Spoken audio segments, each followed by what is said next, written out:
semakin saya merenungkan tentang perjanjian, saya melihat ini sebuah kunci dari perjalanan iman. Dan ini sebuah pintu masuk. Dan saya terkejut ketika saya merenungkan. Kata ini sudah hilang dalam pemberitaan dalam sebagian besar khotbah. Kenapa dan apa bedanya Allah yang disembah, dipercaya oleh bangsa Israel dengan Allah-Allah yang lain? Kita berdebat dalam teologi, Allah itu beda dan Allah itu sama. Sebetulnya yang dimaksud orang itu semua Allah yang sama. Seperti waktu Paulus menginjil di Athena. Dia melihat patung dan dia katakan, ini Allah yang tidak dikenal. Dan Paulus tidak mengatakan itu berhala atau dewa. Saya paham kalau saya bahasakan. Engkau mencari Allah yang pencipta, betul ya? Jadi Allah yang dimaksud bangsa-bangsa lain dengan Allahnya Israel itu sama atau beda? Saya suka istilah, ya sama ya beda. Sama dalam arti keinginan dan kerinduan manusia. Dia mencari pencipta. Tetapi yang membuat berbeda adalah karena Allah yang disembah bangsa-bangsa. Dia tidak pernah menyatakan dirinya. Sehingga mereka mereka-reka. Apa itu dengan agama, dengan falsafah, dengan filsafat. Susahnya iblis itu adalah bapak pendusta. Dia tidak datang sebagai iblis, tapi menyamar sebagai malaikat terang. Sehingga sebagian Allah yang dimaksud oleh bangsa-bangsa itu adalah sang pencipta. Tidak lebih dari kuasa gelap. Sekalipun yang menyembah tidak bermaksud menyembah kuasa gelap. Jadi yang membuat berbeda adalah perjanjian.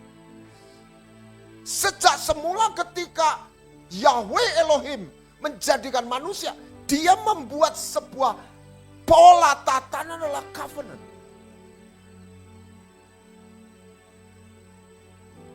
Dalam covenant itu ada sebuah janji dan ada sebuah tanggung jawab. Amin. Dan ada kata et atau alef dan tau atau tau ya. Taf atau tau. Yang pertama adalah simbolnya adalah lembu, sorgawi atau korban. Yang terakhir adalah salib atau perjanjian. Jadi sejak semula Yahweh Elohim sudah tahu manusia jatuh dalam dosa. Dan dia mengutus putranya, anak domba, korban itu tersalib. Untuk menyelesaikan, untuk memulihkan apa yang hancur, yang rusak akibat kejatuhan manusia. Jadi saya mengulangi dan semoga tidak bosan.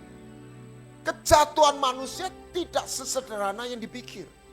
Rusaknya ekosistem antara sorga dan bumi membuat manusia dengan Allah yang dimensi sorga terpisah, terputus, di mana suplai ilahi yang seharusnya diterima. Ya. Melalui perjanjian, Adam boleh makan apa? Buah kehidupan. Katakan makan. Ada satu zat yang masuk di dalam tubuh dan jiwanya Adam. Dan saya dalam penafsiran yang terbatas. Kenapa Adam itu kekal? Kenapa Adam itu ilahi? Karena dia makan buah kehidupan. Dan dia hidup di dalam satu habitat yang sorgawi juga. Habitatnya sorgawi, makanannya sorgawi. Karena dia makhluk ilahi. Setiap makhluk dia butuh makanan dan dia butuh lingkungan. Adam kehilangan makanan dan lingkungan, habitat. Oke. Dan itu Dosa membuat manusia yang makhluk ilahi menjadi makhluk yang fana. Dari immortal divine being menjadi mortal earthly atau ya dust atau fana. Kata fana itu apa ya? Ya, kedagingan, flesh. Dia kehilangan itu. Dan kerusakan dan kehilangan itu tidak bisa tersambung. Tidak bisa diselesaikan oleh agama.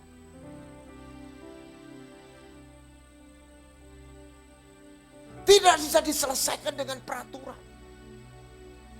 Tidak bisa diselesaikan dengan ritual. Tidak bisa diselesaikan dengan hanya belief system. Doktrin sesempurna apapun.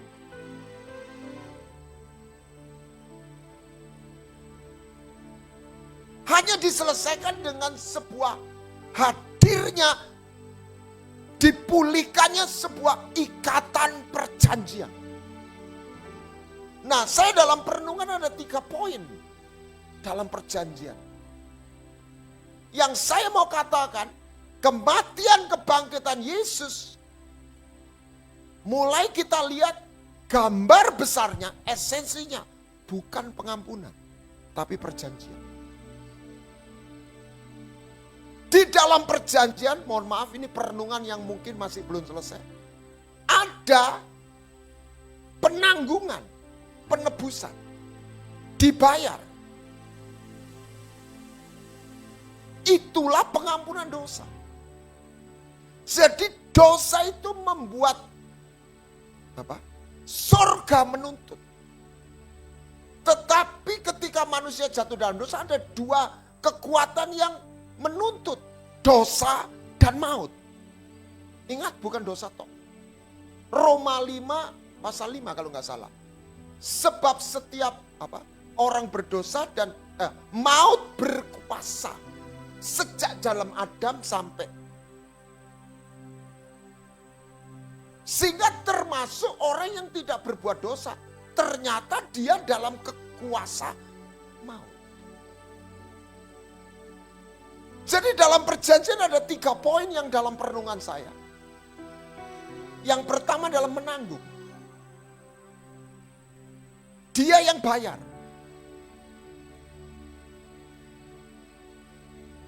Nah, itulah dia bayar untuk dosa. Karena ketika manusia jatuh dalam dosa, sorga itu berseteru. Sorga itu Tuhan tidak membenci, tapi sorga itu kerajaan. Tatanan konstitusi yang mengejar. Sebab konstitusi yang mengatakan upah dosa itu apa? Maut. Dan karena dosa, sengat maut ialah dosa. Betul ya? No.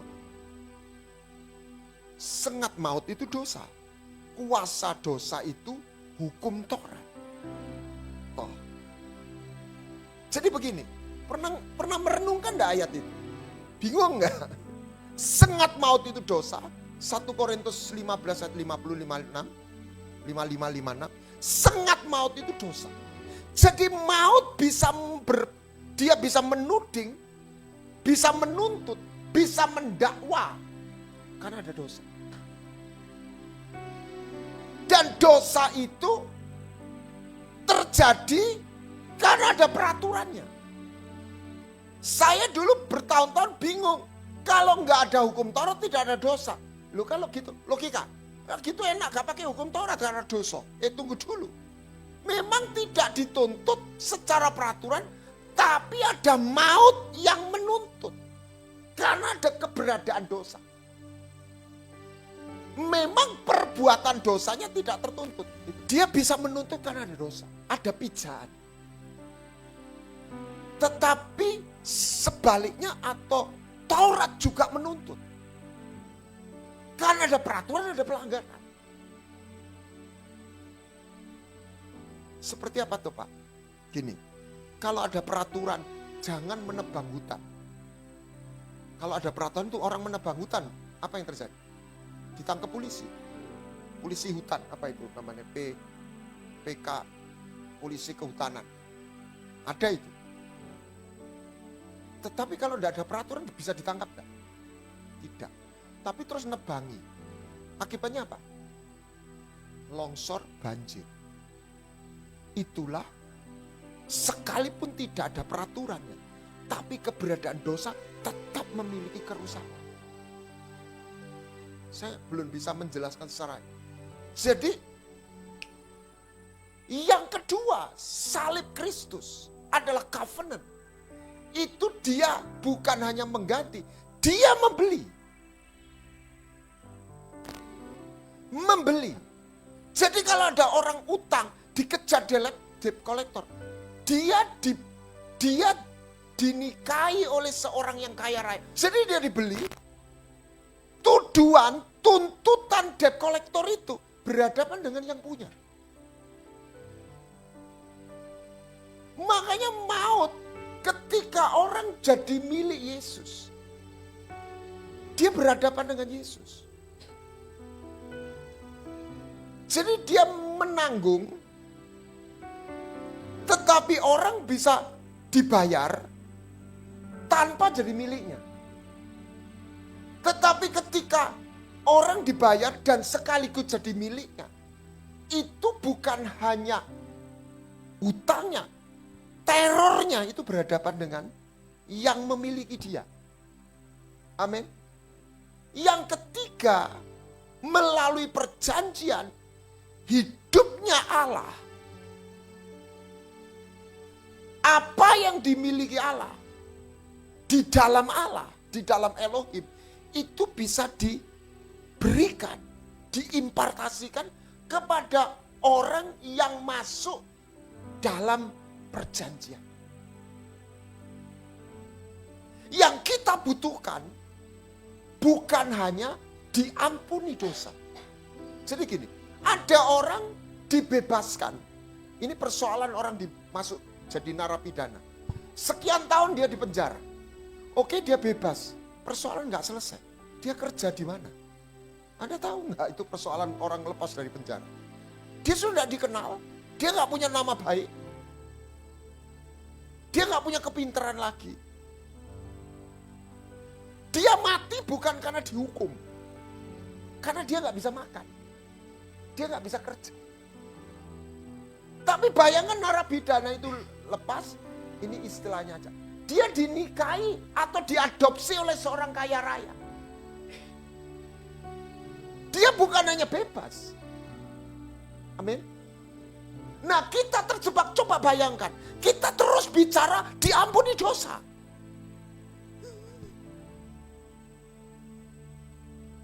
Sementara persoalan hidup tidak berhenti hanya diampuni dosa. Kita perlu mengalami, kita dibeli. Sebab seorang yang masuk perjanjian, dia bukan orang bebas. Dia mau terikat. Masalahnya enggak semua. Maunya orang Kristen terima Yesus malah bebas.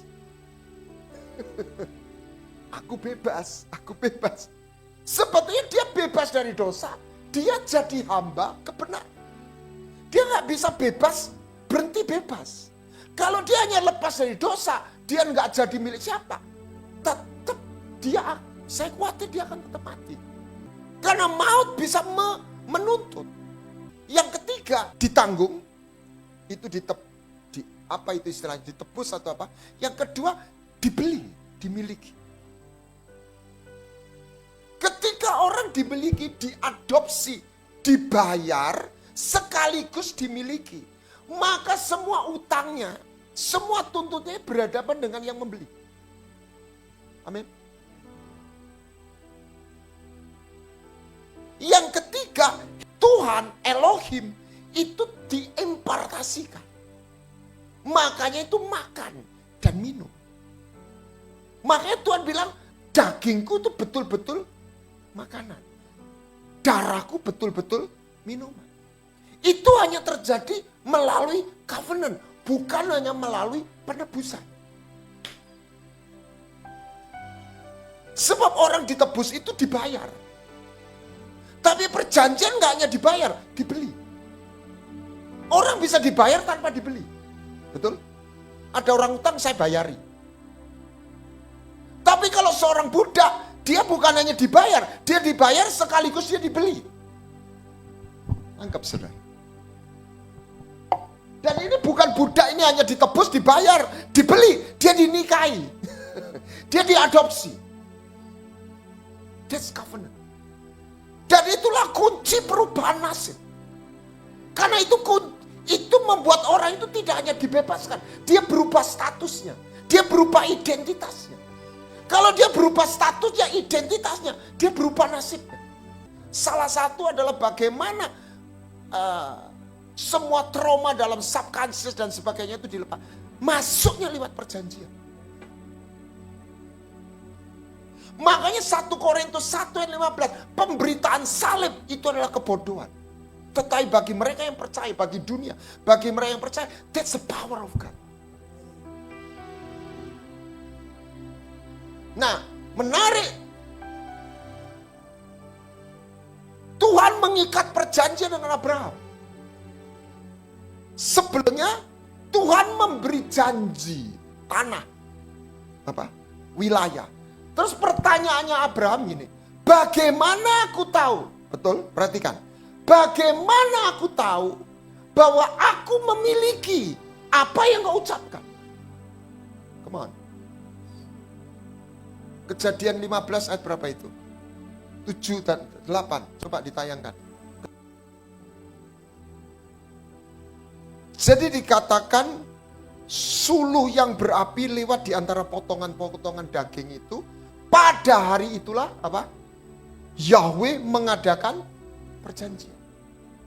Jadi perjanjian itu membuat janji itu menjadi realita. Saya mengajak kita, Anda betul-betul menginginkan perjanjian.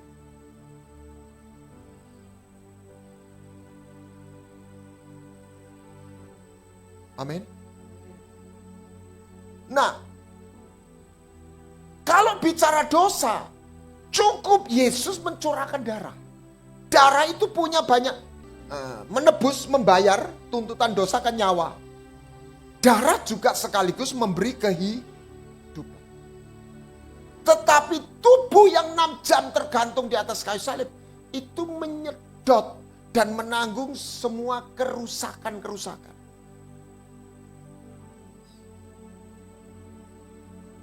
Yang terjadi karena dosa, karena maut. Makanya dikatakan ada hubungannya dengan darah, enggak ada. Dia yang kaya jadi miskin supaya kita yang miskin jadi, itu ada hubungannya sama darah enggak?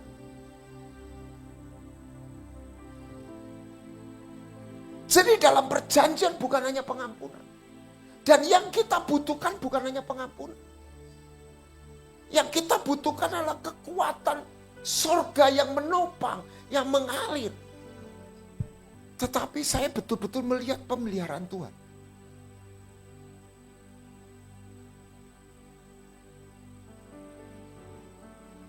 Dan saya mau hidup dalam kekuatan perjanjian.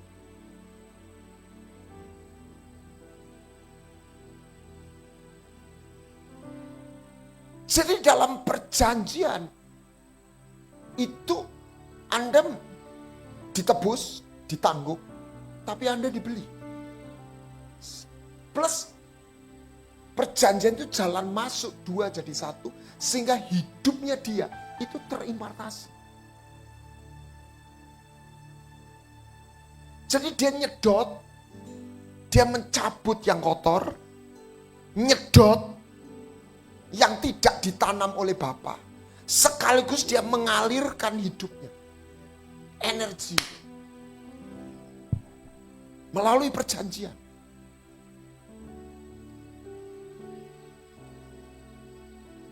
Anda akan ketemu satu kekuatan yang merasuk, mengimpartasi mulai dari rohmu. Dan itu akan mengalir dalam jiwamu. Nah, waktu kita pelajari tentang subconscious dan sebagainya, kita makin ditunjukkan bagaimana kuncinya supaya kita menang atas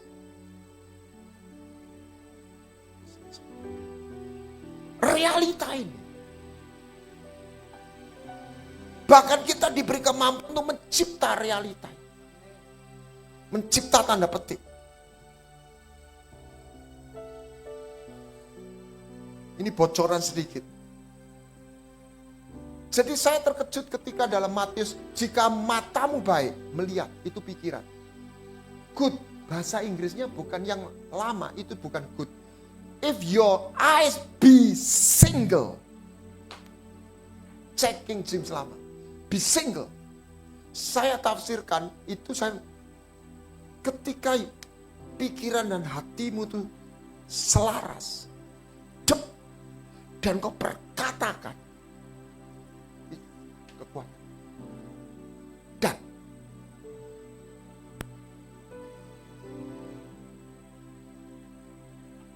bahasa Jawanya ngadep, mantep.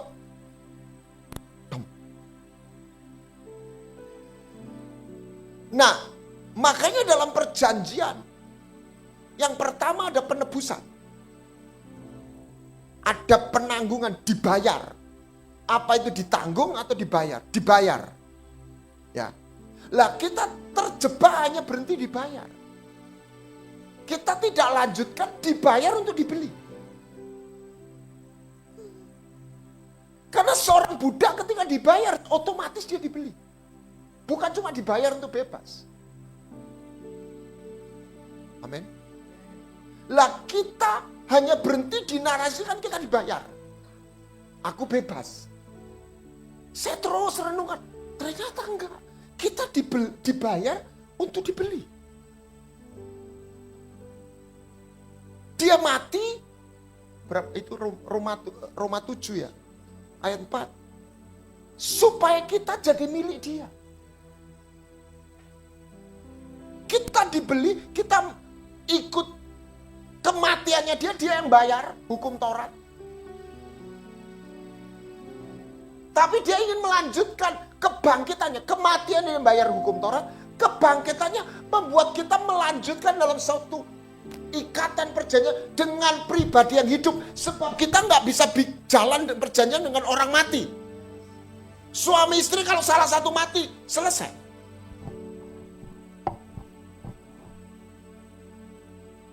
Pernahkah sadar bahwa perjanjian itu selesai? Yang keluar apa? Wasiatnya, warisannya. Maka dia mati, warisannya keluar, tapi dia hidup. Sehingga kita lanjutkan dalam kehidupan kebangkitannya. Kita jadi milik dia karena dia hidup. Kita dibayar karena kematiannya dia.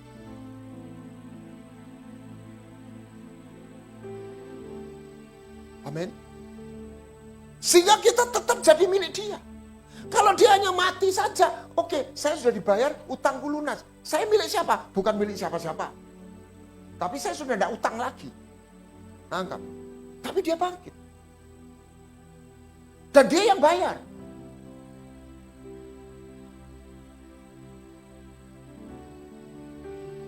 Tapi dia hidup. Yang singa mati itu. Kan dia harus mati dulu atau apa, setelah itu dia hidup lagi. Jadi dia harus bayar saya mati. Tapi kalau dia hanya mati, dia nggak bisa lanjut. Jadi yang bayar, itu bayarnya pakai nyawa, tapi kan dia mati berarti kita hutang, kita bebas. Dan kita bukan milik siapa-siapa, karena dia mati. Ya, ada orang beli ini budak, dia bayar, dia mati. Tapi sudah bayar. Apa yang terjadi? Budak itu bebas, tapi miliknya siapa? Miliknya bukan milik siapa-siapa.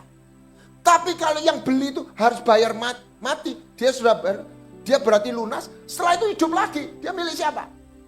Milik yang bayar.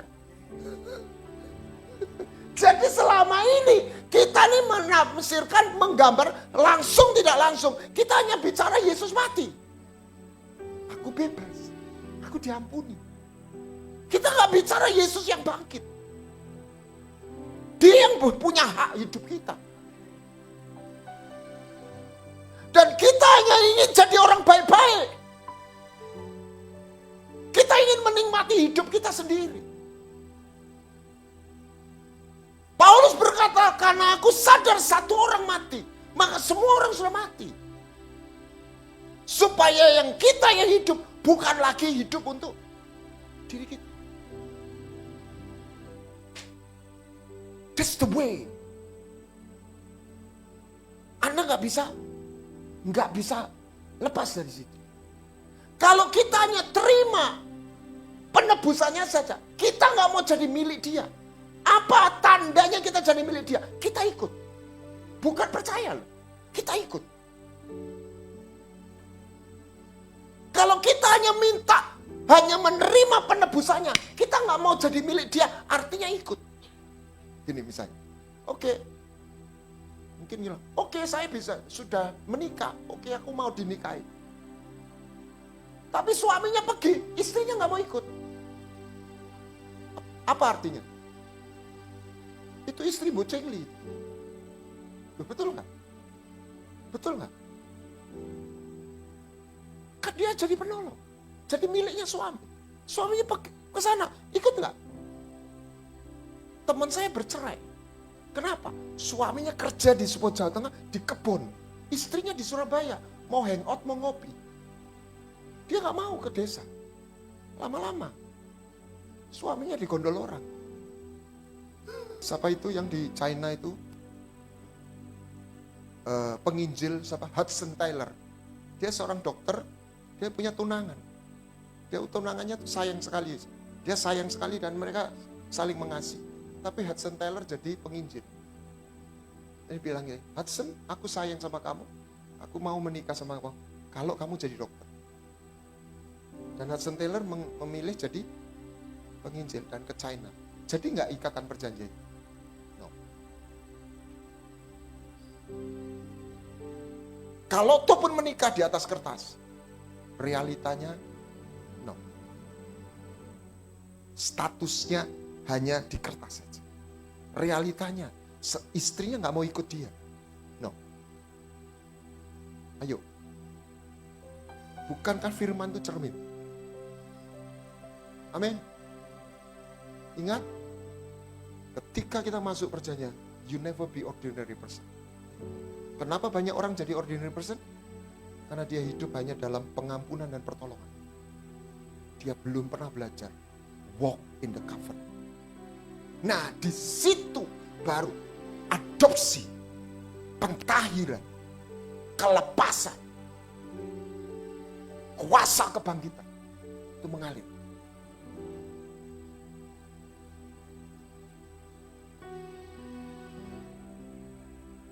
Di situ baru ketika kau berseru kepadaku, aku menjawab.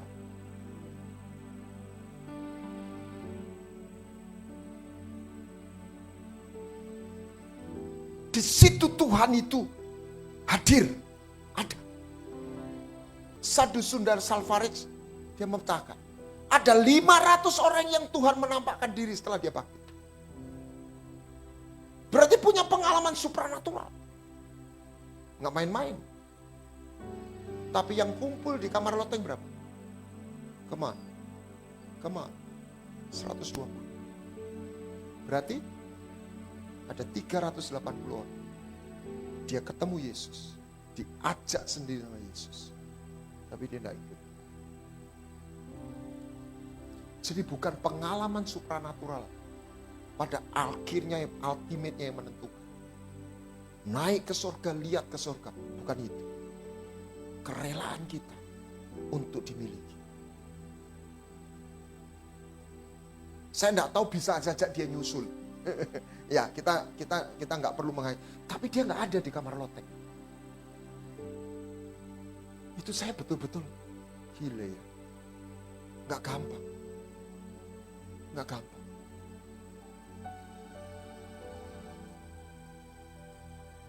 Dalam walk, something yang kita harus bersedia melepas. Dari yang kecil sampai yang besar. Saya nggak ngomong ini pengorbanan. No. Tapi ini kecil. Tapi mungkin juga berarti. Tahun 99 atau 98. Melalui istri saya dapat PR. Kami. Dan waktu itu, Presiden Amerika itu Bill Clinton. Amerika itu sangat makmur. Indonesia lagi terpuruk. Krisis. Jadi kalau kita dapat PR ke Amerika, itu dapat tiket setengah sorga. Itu secara psikologi, gitu. Saya juga nggak merasa berkorban, tapi hati saya itu bingung kok. Rasanya kok enggak pas gitu ya. Ada apa ya? Saya nggak bisa logikakan. Sebenarnya ngapain ya? Kenapa saya nggak ke sana ya gitu ya? Saya juga karena saya bukan orang yang dengar suara Tuhan audible gitu ya. Tapi saya nggak klik gitu. Sampai sekarang saya tuh mencintai tanah itu. Kotanya itu namanya Lakeland. Artinya apa? Tanah telaga, lake. Memang banyak lake-nya. Ada bebek, ada apa, apik banget gitu. Ini cocok lah pensiun di sini, saya pikirnya gitu ya. Oh enak tenan gitu. Tapi ya, I don't know, dan perhitungan ekonominya juga saya nggak menemukan alasan kenapa saya nggak pindah ke sana gitu ya. Family dalam ketulusan bilang, sudah nggak usah takut, pasti dapat kerjaan. Saya juga nggak takut nggak dapat kerjaan. Ya saya leleknya saya ya sudah S2 ya. Lalu ya walaupun Inggris saya nggak perfect, tapi anyway saya juga bisa lah gitu ya. Bisa hidup lah. Bisa. Dan pada akhirnya kami melepas. Itu buat saya itu hal yang masih belum apa-apa gitu ya.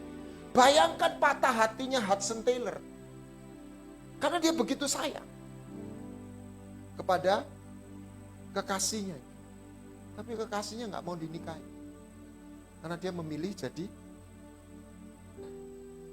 penginjil. Kalau Anda jadi Hudson Taylor, milih mana?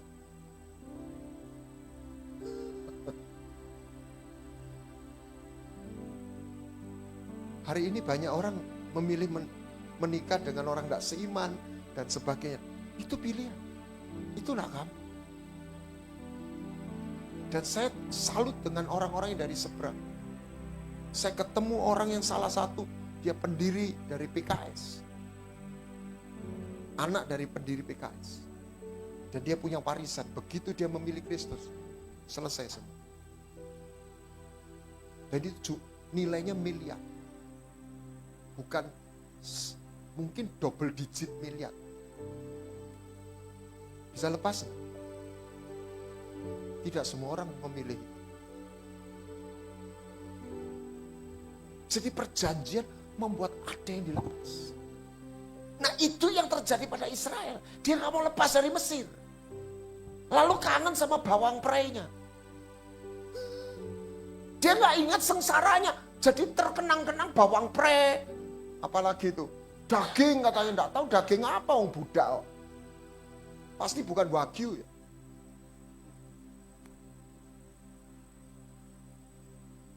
Covenant. Karena perjanjian itu membuat dua orang itu menyerahkan hidupnya dan tubuhnya. Dan itu membutuhkan totalitas. Dan itu menelan seluruh hidup kita. That's covenant.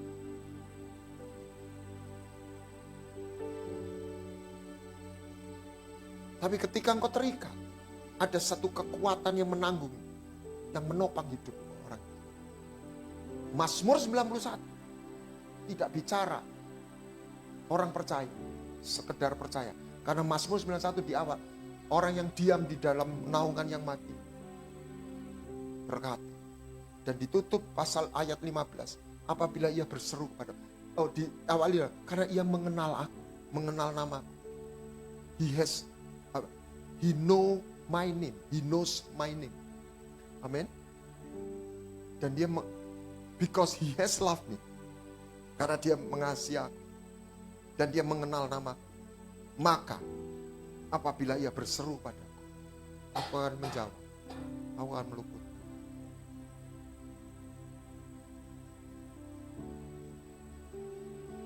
Dan perjanjian itu bisa diingkari. Orang Israel mengingkari perjanjian. Keluhan Elia itu tidak hanya bicara dosa, karena mereka meruntuhkan mezbah dan mengingkari perjanjian. inisiator untuk mengikat perjanjian itu bukan kita, tapi Tuhan. Bagian kita adalah bersedia masuk dengan konsekuensi. Sebagian orang, buat saya itu ngetrik. Dia ambil penebusannya, dia nggak mau dibeli. Saya punya perumpamaan. Dulu di satu gereja yang pernah saya gembalakan. Ada cinlok nih. Jadi ada seorang youth sama naksir, pemuda naksir. Terus ini dia punya mobil walaupun sederhana. Yang ini nggak punya mobil. Ya. Jadi sering bersama-sama ya makan bersama tapi nggak berdua. Terus si gadis itu bilang, aku terno di sini kok. Gitu. Dia kuliah minta diantar. Si pemuda karena dia jatuh cinta ya dengan senang hati. Ya jalan waktu gini. Tapi saya amati si gadis ini nggak pernah mau jadian sama si pemuda ini. Saya panggil, saya kasih tahu gini, kamu dia itu naksir kamu, itu haknya dia. Tapi juga hakmu, kamu nggak mau sama dia. Oke, betul? Ibu-ibu dan nggak ada yang setuju kan? Haknya si gadis, aku nggak seneng sama kamu, aku nggak bisa nerima kamu ngajak jadian sama aku. Tapi saya bilang, kamu jangan minta dia antar ke sana, ditraktir mau, diajak minta diantar ke situ, kamu jadian nggak mau. Setuju nggak pria-pria dan bapak-bapak? Itu nggak fair, betul? Betul ya kasih ya, betul. Kalau kamu nggak mau ya nggak mau. Saya sebagai pria ngelihat gitu, gemes saya. Hari iki diterno, jaluk diterno, tapi gak gelem dijak jadian.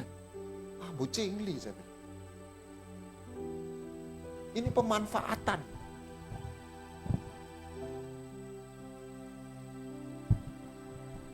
Jangan ngomong-ngomong ya, banyak orang Kristen kayak begitu.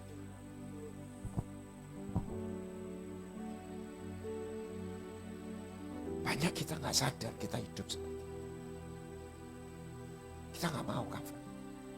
Kita mau pertolongannya. Kita mau pengampunan. Kita nggak mau dimiliki.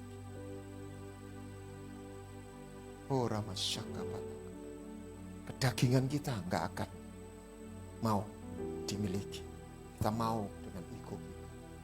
Maka itulah salib. Makanya bagi dunia salib itu kebodohan.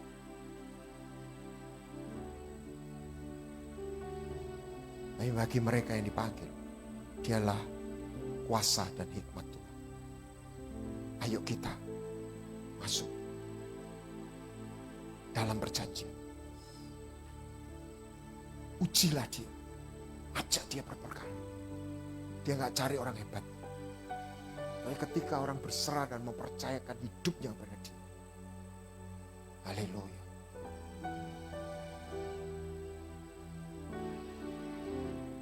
Bukan saya yang berjanji, engkau alami. Dia akan buktikan. Masih ingat khotbahnya jubah kuningnya Pak Paulus? Wow. Ayo kita alami. Dan di situ Anda akan melihat sebuah kasih yang hadir. Waktu engkau nangis, dia ada. Dan orang yang berjalan itu, saya katakan, kalau dia dijahati, dia nangis sama Tuhan, berbahaya. Yang ngamuk bukan dia, Tuhannya. Dan Tuhan menawarkan perjanjian itu bukan hanya 1-2 orang dan bukan hanya untuk bangsa Israel, tapi semua.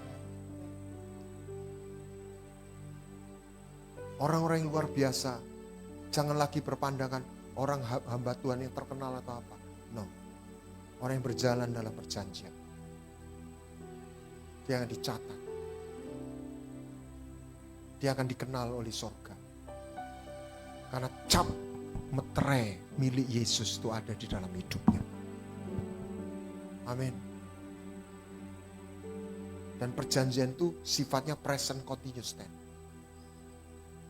Makanya salah satu quote-nya waktu Lukas menikah, wedding is a moment, but marriage is a journey. It's a present continuous. We walk by God, with God. Something make us be different when the presence of God be with you. Dan biarlah kita melihat itu harap.